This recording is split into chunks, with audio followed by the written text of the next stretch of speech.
Yeah, I think we've definitely been blessed with very strong genetics from an agility perspective, and I think that does give us an edge to our fielding. And obviously, the willingness and enjoyment to field is probably something that puts us a little bit above potentially your average person who stands in the field not wanting to be there.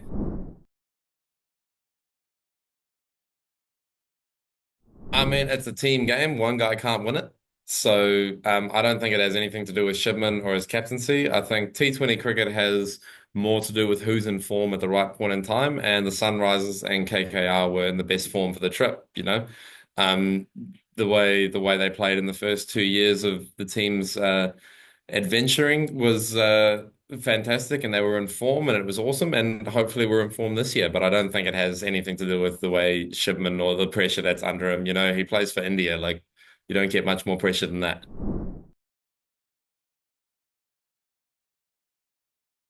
I think in terms of the catcher side of things, a lot of the hard work was probably done when I was younger and didn't have to worry so much about injuries. I did a lot of gymnastics, played on the trampoline a lot with my brother. We were always flipping around.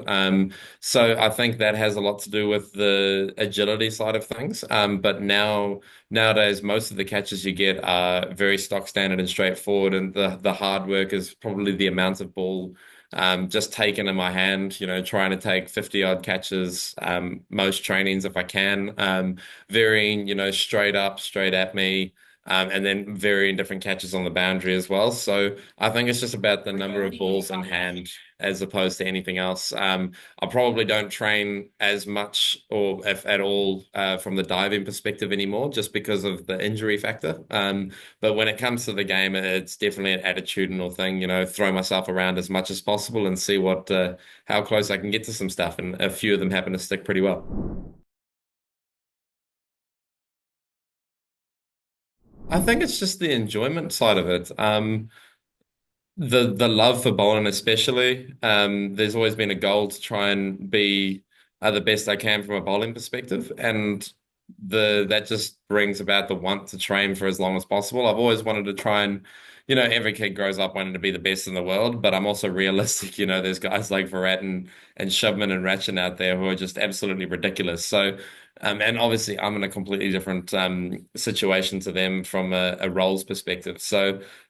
For me, it's just going about my business and sticking to my processes. And if I can enjoy the game as much as possible, that's probably the biggest thing for me. Whether I'm selected or not is a different story, but if I can keep the love of the game going, that's probably the biggest part.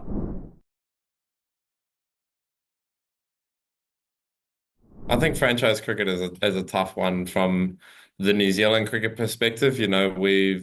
We're obviously going through a bit of a transition period where there's so many cricket league opportunities out there that guys are having to choose. There is definitely that element of money out there, guys having to make sure that they look after their livelihoods and their families as well. But playing for New Zealand is an incredible honor, and I think the opportunities we gain from playing around the world with other players, lots of experience. There's so many different situations and different kinds of conditions that you get involved in. It definitely helps when you come back to the team to be able to give that experience to playing in your international side.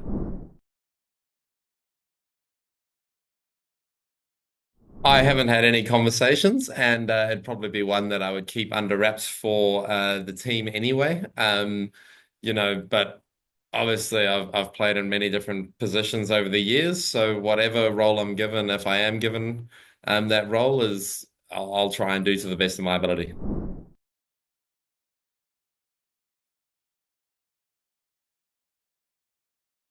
Yeah, that was pretty cool seeing that post from Jonty. He's someone that I saw just briefly when I was growing up, and he set the standard for everyone. So to be able to try and, I guess, follow in his footsteps, the likes of AB de Villiers, Brendan McCullum, obviously Jadeja, obviously from an Indian perspective. There's so many great fielders out there, and I think we're all trying to push for that same narrative that cricket is more than just batting and bowling. The fielding is an element of it. It's great entertainment. People can watch, and if we can inspire the next generation to come in and give more in the field than the generation in the past, then we've done our job.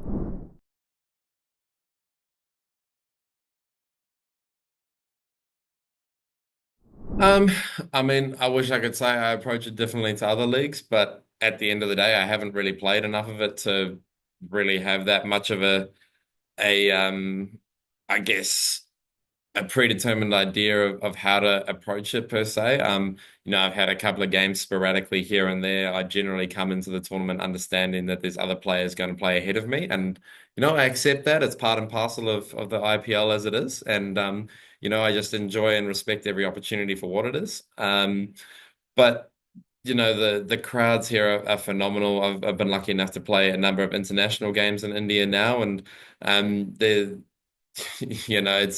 it's almost like playing an away game everywhere you go, with blue colors every time we come here. So, and then understanding that when the IPL comes around, the support for each individual team is phenomenal. It's like every team is India, but for that individual team. And it's incredible to have that sort of home support. Back when I was with the Sunrisers and Rajasthan, there was incredible home support. And I know that whenever we came to GT when I was with a different team, the support here was incredible for them. So I really look forward to our home crowd and what they'll produce from I guess, an atmosphere perspective.